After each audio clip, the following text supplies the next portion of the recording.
If we score, we might win. If they never score, we cannot lose. ക്രിസ്റ്റി റാംബോണെ പറഞ്ഞ ഈ വാക്കുകൾക്ക് ഇന്നും വലിയ അർത്ഥ തലങ്ങളുണ്ട്. അർജന്റീനയുടെ പ്രതിരോധ മതിലിൽ ഇന്ന് ഈ വാക്കുകളെ നെഞ്ചോട് ചേർക്കുന്ന രണ്ട് പേരുണ്ട്.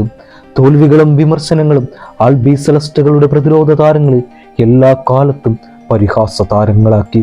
ദ ചീഫ് എന്ന് വിളിക്കപ്പെട്ടിരുന്ന പെസറലെയും ദ ലിറ്റിൽ ചീഫ് മഷ്കരാനോയും പിന്നീട് വന്ന താരങ്ങളെല്ലാം ആ നീലയും വെള്ളയും കുപ്പായത്തിനായി എല്ലാം നൽകിയിട്ടും 1986 ശേഷം ലോക കിരീടം അർജന്റീനയ്ക്കൊരു കിട്ടാക്കനിയായി. 28 വർഷത്തിന്റെ കാത്തിരിപ്പ് വേണ്ടി വന്നു ഒരു അന്താരാഷ്ട്ര കിരീടത്തിനായി. 2021 കോപ്പയിലേക്ക് വരുമ്പോൾ സ്കൊളോണിയുടെ ആദ്യങ്ങളിലേക്കൊരു പയ്യൻ കടന്നു വരുന്നു.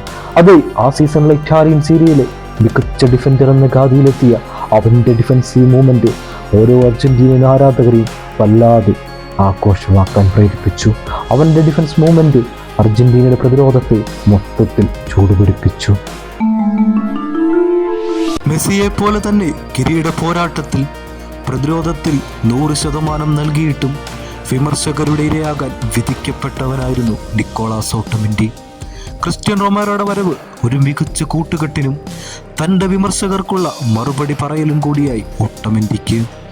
രണ്ടുപേരും കട്ടയ്ക്ക് നിന്നപ്പോൾ പിന്നീട് നടന്ന 2021 കോപ്പയും 2022 ലോക കിരീടവും ഖത്തറിൻ്റെ പുൽമൈതാനത്ത് അപ്പോഴേക്കും അവർ ഉയർത്തി.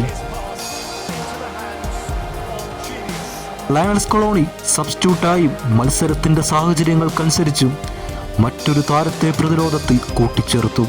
അതെ, his name is Lisandro Martinez. ആംസ്റ്റർഡാമിൽ അയാക്സിന്റെ അത്ഭുതയാത്ര കണ്ടവർ അവനെ മറക്കില്ല. പ്രതിരോധത്തിന്റെ സകല അടവുകളും പയറ്റിത്തെളിഞ്ഞ് അവനെ അവർ സ്നേഹത്തോടെ വിളിച്ചിരുന്നത് ബുച്ചർ എന്നായിരുന്നു.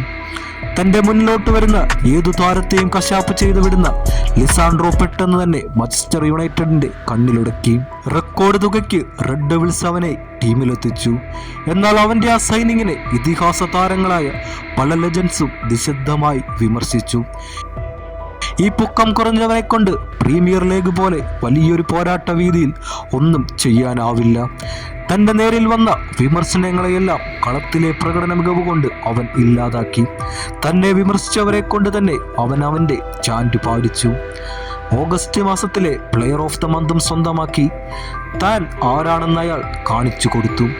എന്നാൽ FA കപ്പിൻ്റെ ഫൈനൽ പോരാട്ട വേദിയിൽ ചിരവൈരികളായ സിറ്റിയെ കീഴടക്കിയവർ കപ്പുയർത്തുമ്പോൾ എർലിംഗ് ഹാലൻഡ് എന്ന ലോക സ്ട്രൈക്കറെ ഒരൊറ്റ ഷോട്ട് പോലും എടുക്കാൻ അവൻ അനുവദിച്ചില്ല. മത്സരശേഷം പെപ്പ് ഇന്റർവ്യൂവിൽ ഇങ്ങനെ അഭിപ്രായപ്പെട്ടു: ഈ മത്സരം ഞങ്ങൾക്ക് കഠിനമായിരുന്നു. എന്തുകൊണ്ടെന്നാൽ ലോകത്തിലെ ഏറ്റവും മികച്ച സെൻട്രൽ ബാക്കുമാരിൽ ഒരാൾ ഞങ്ങളുടെ മത്സരം ഇല്ലാതാക്കി. വിമർശനങ്ങളിൽ നിന്നും പരിക്കിൽ നിന്നുമുള്ള ഒരു രാജകീയ തിരിച്ചുവരവ്. സ്കൊളോണിയൻ യൂണിവേഴ്സിലെ ഈ ചങ്കുറപ്പുള്ള പോരാളികൾ കാനഡയ്ക്കെതിരെ ആദ്യ മത്സരം മുതൽ കൊളംബിയയ്ക്കെതിരെയുള്ള ഫൈനൽ പോരാട്ടം വരെ പുറത്തെടുത്ത മികവ് കിരീട നേട്ടത്തിൽ നിർണായകമായി.